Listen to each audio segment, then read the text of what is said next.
Hello everyone, welcome back to my channel. I have prepared this video after a long time because I am not always motivated, but I'm trying to be consistent. So my channel is still small physics seed which is growing slowly with your kind support. For that, thank you everyone. In today's video, we are exploring one of the fundamental concepts in nuclear physics, which is radioactive decay law and half-life. The motive to discuss these concepts in the present video is inspired by all those aspirants who are preparing for GATE, JAM, and Master's entrance exams. So let's see this in this video step by step how we are going to derive these two important concepts. Let's start. What makes a nucleus unstable? All of us know atoms are usually stable, but certain nuclei have mismatch of protons and neutrons, or let's say it is an imbalance of protons and neutrons. Due to this imbalance, there is an internal stress. We can take an example of a spring compressed too tightly. To release that stress, the nucleus undergo radioactive decay, transforming into a more stable nuclei by emitting particles, which can be alpha particle. Alpha decay occurs by emitting two protons and two neutrons. Beta decay, which occurs by emitting an electron by an atom. Or gamma decay, in which excited nucleus emits a high energy photon. So what we learn here, decay is a statistical process, completely random for each nucleus. All of us know this famous exponential decay curve. Now, to derive decay law, let's assume initially we have n0 nuclei at time t0. Now the chance of any nucleus decaying in small interval, which is denoted by dt, is directly proportional to number of nuclei present initially, which further gives us this expression where lambda is decay constant, a probability per unit time.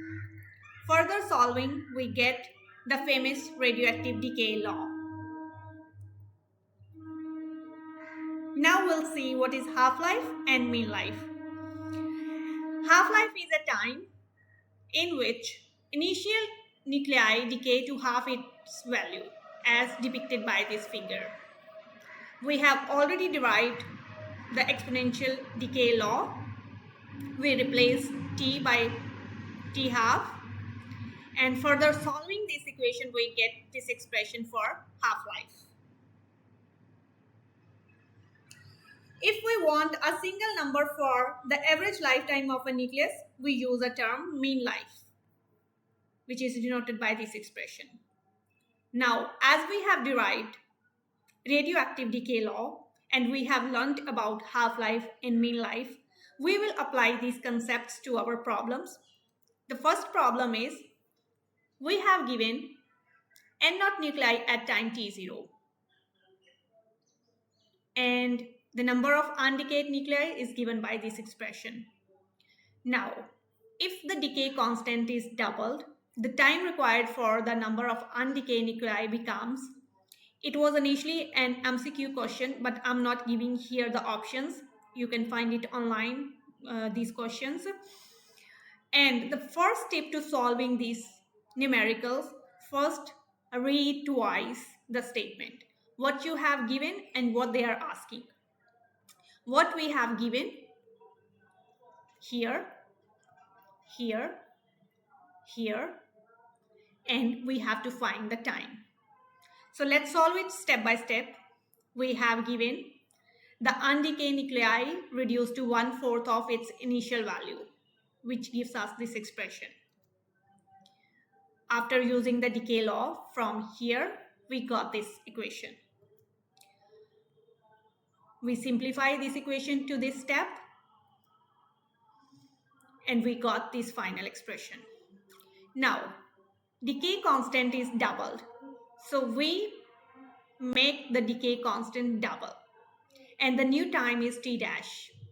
If you solve this expression and compare it with this expression, we get new time and old time by this relation. So the new time becomes half. So the tip here to remember is time is inversely proportional to the decay constant. The next example is we have a radioactive substance which has half-life of 10 days. How much time in days is required for 87.5% of the substance to decay? Let's see how we are going to solve this. So here the tip to remember, always convert the percentage into powers of 1 by 2. Let's see how we will do it. So we see n by n naught is equal to 12.5 divided by 100. And how we get this 12.5? Because it is given in the equation. 87% is already decay. So we subtracted 87.5 from 100 and we got this. Further solving it, we get this expression. Now we will split it into power of 2. This gives us half-life. Now, 3 half-lives from here, and how much the half-life is? 10 days. We multiply 3 by 10 and we get 30 days. I hope you have enjoyed these two concepts and understood how we have applied these two numericals. Another interesting fact is here, where we are using these concepts in real-world applications. Radioactive decay law appear everywhere, from radiocarbon dating to nuclear medicine, nuclear reactors, and also geology estimate Earth's age using U-238 decay. Now, please, you can find another examples and write them in the comment box. Once again, thank you. Don't forget to subscribe, like, and share this video. See you in the next video.